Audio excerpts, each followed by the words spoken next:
water, California Delta. Check out that sunrise. Quite a few birds around me. First thing in the morning, I guess they call it the juice. I don't know exactly how you define the juice, but to me it's a spot that has a lot of fish. Spots on the Delta that I do not find very often, if at all. We came here before and there was a lot of fish at this tide, this time of day. Gotta hit them at the right time, but I think they should be stacked up there. Not a lot of big ones, so I don't know if that qualifies as the juice. Beautiful morning. We'll see how it unfolds today.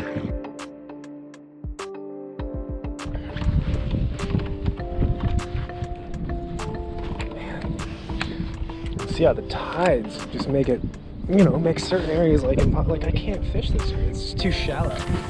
But later in the day when the tide's up, I can fish it, and there are definitely fish in the area.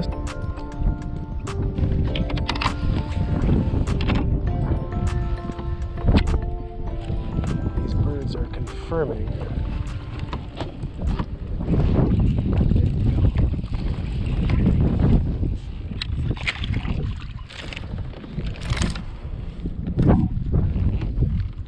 Guy.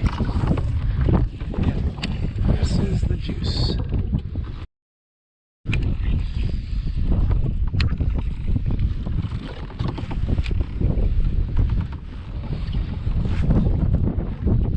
There we go. Yeah, he was tucked in there.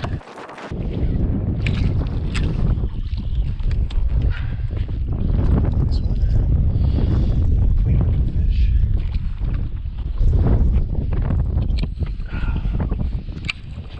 Loaded here. There we go. Another one.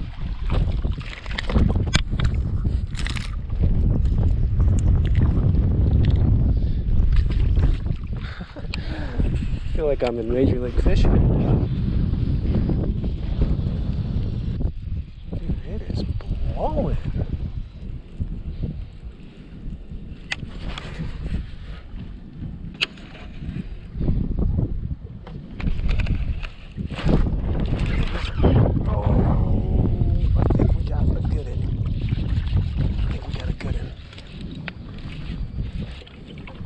Stay on, dude.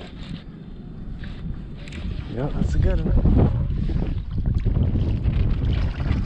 Oh, yeah. Finally tripped a nice one. Right up in the kisser. That's the right kind right there. Nice one, man. Solid one right there. Thank you, sir. I know they're here. Let's just throw the... This will definitely get bit.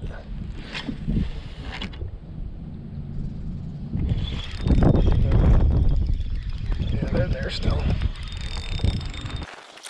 Oh, of course they're gonna go in there. Smart fish.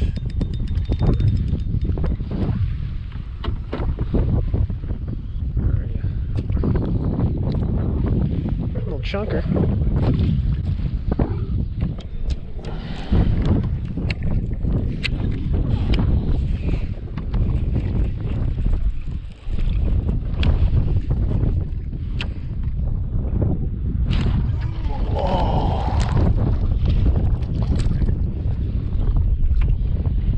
See where I made that cast? Right up in the trees.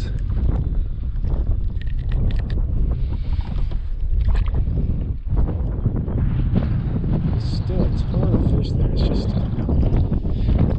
finding the right angle. It's probably the subtle key to getting a lot more bites is bumping this chatterbait against the toolies. The problem is it's kind of hard to do. It's almost like how you get fish to react to a crankbait, bouncing it off stuff. It's the same thing with this chatterbait.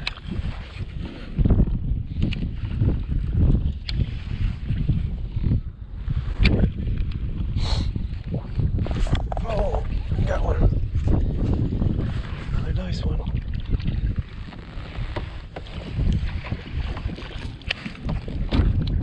Sorry, dude. Definitely a reaction strike today. Bumping those toolies will get them to bite.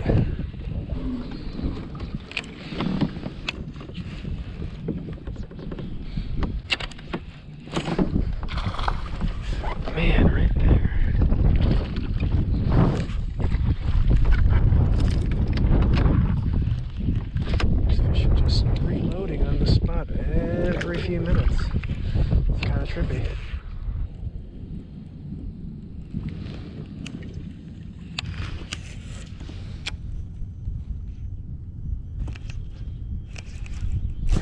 God, every cast right there. I come back in a couple minutes and they're there. Same little spot. Isn't that funny?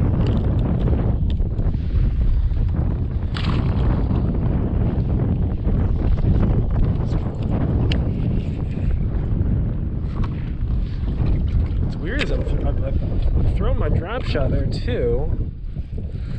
Just seems like they're only willing to hit something moving today, or they prefer something moving.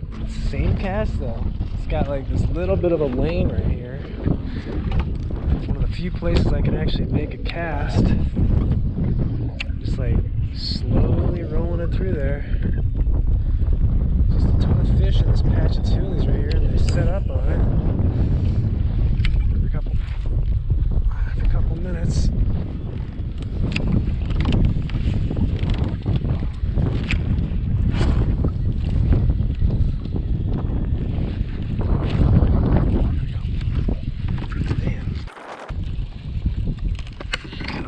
Salad. That's another decent one. Missed ya.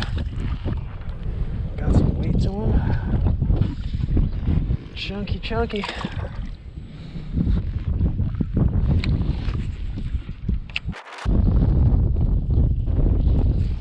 There we go. Another one.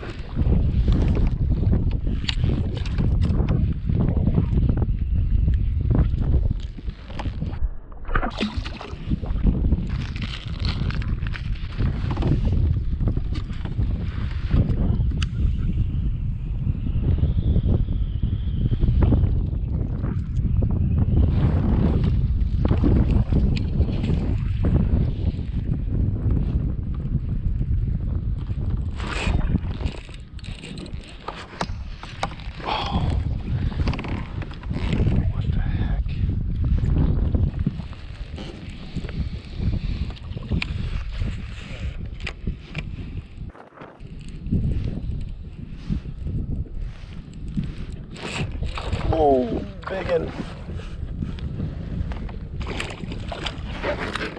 I've seen bigger than that. I've seen way bigger than that. Man, they're just coming out and getting it.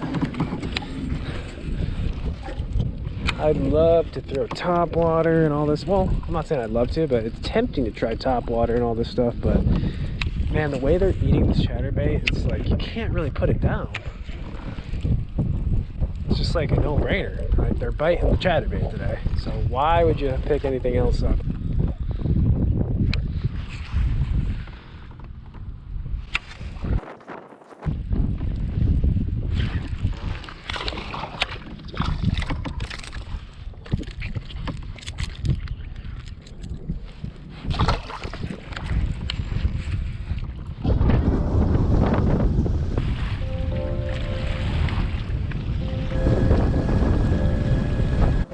Ladies and gentlemen, I apologize for the terrible audio in this video.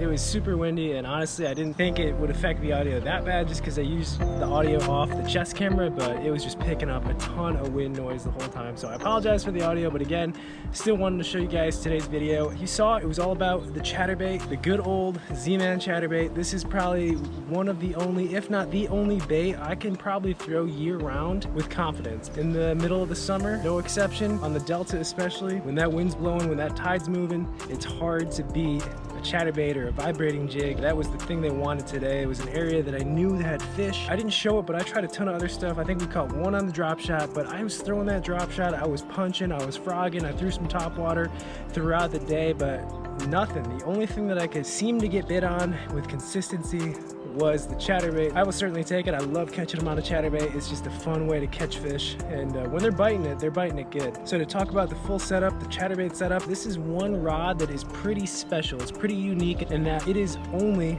for the chatterbait. Everything from the reel to the rod to the line.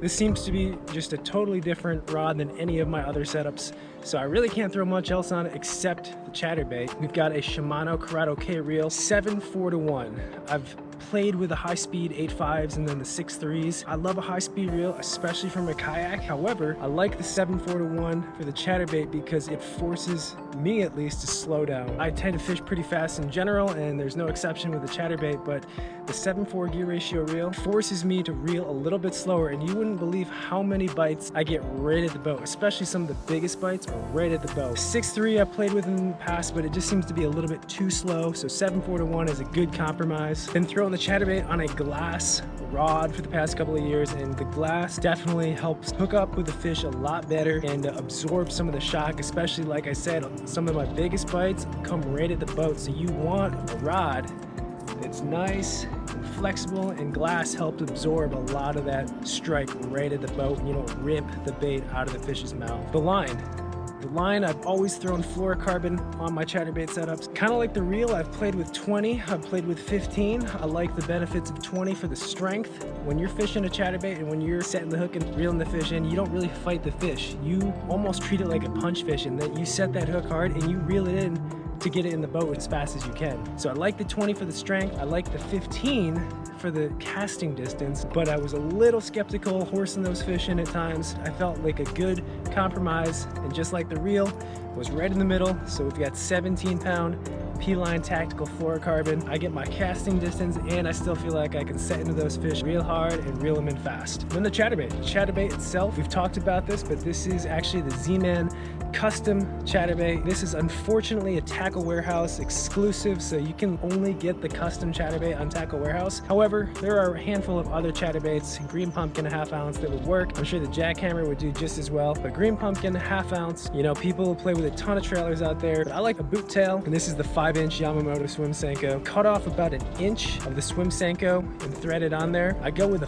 5-inch over the 4-inch because the 5-inch is like a little bit thicker, it's got a little bit bigger tail, so that's why I buy the 5 instead of the 4, and still snip off about 1 inch and thread it on that chatterbait. Just going a little bit further into detail, the knot I tie for the chatterbait is the Jimmy Houston knot, I believe, and it is a strong knot. It's the best knot I've ever used for fluorocarbon. It's the Jimmy Houston knot. When you cut the tag ends, you're going to end up with 3 tag ends on that knot. So those 3 tag ends, especially on the delta or anywhere where there's grass, have a tendency to, you know, hang up on little pieces of grass. So that's why we add the bobber stop right there. It doesn't affect the bait or the action, but it does block those tag ends from getting hung up on that grass. As always, I will link all of this in the description below if you want to check it out. Solid setup for me. Hope you guys enjoyed the video. Fun day out on the Delta, catching them on the chatterbait. If you guys are having trouble getting a bite this year or this summer, you know, pick a day when there's a little bit of a breeze out there, especially if you're fishing around some grass. Tie on a chatterbait and just chunk and wind, because you're bound to get a bite, and when they're biting, it can be a lot of fun. But as always, that is the video for today. Thank you guys for coming along, and I'll catch you guys in the next one.